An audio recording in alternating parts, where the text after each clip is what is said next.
Hey, thanks for clicking on this video. We're going to do a little Star Wars haul today. Of course, everyone loves Star Wars. I'm actually a Star Wars kid. I was lucky enough to grow up around the time that Star Wars was coming out. Now, Disney Hollywood Studios opened up Galaxy's Edge, I think 2 years ago.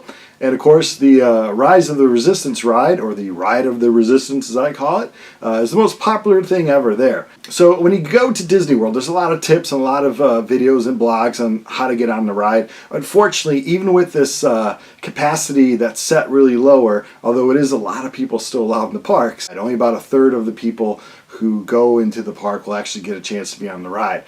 Throughout the day, they let boarding groups on. They average around 12 to 14 groups an hour, as long as the ride will not break down. The ride averages breaking down around 3 times a day. So if you're in group 140, 150, you could sweat it out a little bit. Anyway, so went to the park.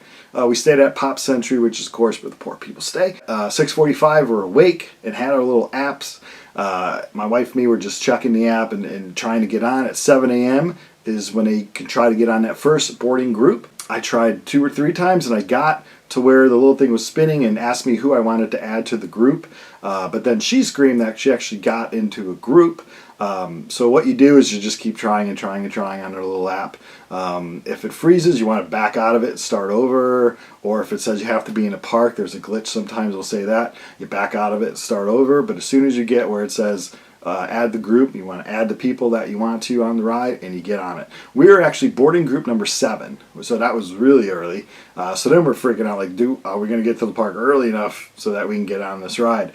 So we took the little sky ride over, which I hate. Got to Hollywood Studios early. Now, if you're staying within their hotel system and all that, they've been letting those people in a little earlier than the general public. So we were able to get in a little bit early before them. Of course, when we got in, we walked briskly to the ride. Wait for a few people to be out of the shot and get some nice pictures, because obviously throughout the day it's going to be crowded. And obviously as soon as we get over this whole COVID thing, it's even going to be more crowded. So it was a nice time to get some pictures. So because we were actually there before the ride opened, we figured, well, let's do Smuggler's Run first.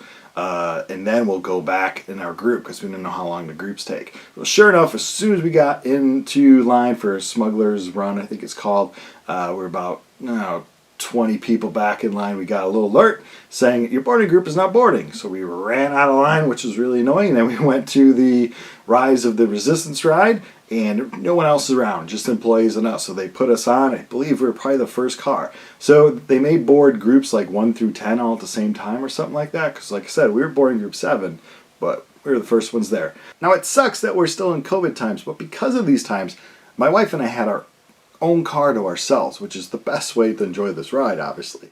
The whole time on the ride, I'm just mouth open, eyes open. I'm just in awe of every aspect of the ride. So you're probably asking me, well, how did you get to go on twice, you idiot? I can't even go on it once. Which is sad, because yeah, I think everyone that pays a big ticket to get in the park should be able to get on at least once ride if they want to ride, but too many people in the park and just not enough time, I guess. So anyway, we went through the whole ride. We're literally, if you've been on a ride, you know what I'm talking about. We're right before the last corner, so we're pretty much outside at this time. We just have to go around a corner, maybe 12 feet, and then exit off the ride. And there's one more screen, like a video screen that you can watch. The ride stopped. We're sitting there, like 5-10 minutes, not a big deal, but I guess it is for some that were in other parts of the ride. They didn't get their whole experience. Technically, we didn't get our whole experience. So Disney, I always want to make you happy. So they came around, the employee, and said, well, hey, let's scan your little bands because you didn't get the full experience. You can come back as soon as the ride is up. We'll get you on kind of the fast pack lane, the fast track lane, whatever they call it, and we'll put you right back on the ride. So we then ran over the Smuggler's Run, and then we figured, well, let's come back and see if it's working. And they just put us right on. There wasn't a lot of people in line, because I guess it just had restarted. So a lot of people kind of were frustrated. Is it going to start? Is it not going to start? So there wasn't a big line for the general population, but us special people that had the fast pass kind of thing put on their wristbands, we were ushered right on there, and I got to do it again. And there's actually, I think, 2 paths rather, that the ride can kind of go. And we went the other path, so I got to experience the whole ride. So that's how I got to do it twice. It's probably more likely that I get hit by lightning that I'll ever be able to do it like 2 times in a row ever again. The Smuggler's Ride was pretty cool, but Rise of the Resistance is an amazing experience, amazing rides. Closest thing you'll ever get to actually being inside a Star Wars movie. You wish every city would have their own Rise of the Resistance ride so everyone could be on it. The world would be a better place. Alright, so enough blabbering about the ride and about how lucky I was. What did you buy there? Well, some things actually, I think Super Targets are opening up, or had for a while, a little area in their toy aisle that had stuff from the Galaxy's Edge. So you can pick up some of this stuff. Captain Cardinal. I just like anything kind of stormtroopery, so I got him. I actually got him at Target before I went on the trip, but because this is a Star Wars themed video, I'll throw him out there. Hollywood Studios. I got this dude, the Mountain Trooper. But again, you could probably find him at Target or something. Now, all throughout the park and in downtown Disney Springs, whatever they're calling it now. Of course, they're selling Star Wars everywhere because it's the big thing. So I was lucky enough to pick up some figures that around here just get picked really quick. The IG-11, I guess, the retro. Found this at the store at Disney Springs. So just $14.99. I know some of these times they can go up. Some of these figures they can go up really quick, and people are paying a lot more. Big Natalie Portman fan, surprise, surprise. So I picked up her figure way back from Phantom Menace. Saw that on the racks at the store there. Had to get that. Of course, the Mandalorian, the main character Mandalorian. They had the retro version of this figure, so I picked up that. Again, just $14.99 at the store there at Disney Springs. And then I was actually surprised to see this one on the pegs there in the store.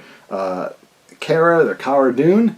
I know controversial stuff around here now. Again, just $14.99. One of my favorite things is always the Star Tours. Even before all this new Star Wars hoopla happened there, I was always a big fan of the Star Tours. Of course, outside the Star Tours, they had a big AT-AT, so I just love that. So I got the car for the Star Tours finally. Always had a good time with Star Tours. Man, your head sometimes just whips around on it. That ride. If you've been on Star Tours ride, you know what I'm talking about. Then you have Droid Factory. The two big things you can do there is build a lightsaber, which I didn't do. Some people are really happy with it. I think it's obviously 100, 200, 300, whatever you spend on it. And then the Droid Factory where you build a little droid. I'm sure there's tons of YouTube clips and all that. Speaking about old classic characters, Forlom, he was sold at the Droid Factory for $12.99. Had to pick him up.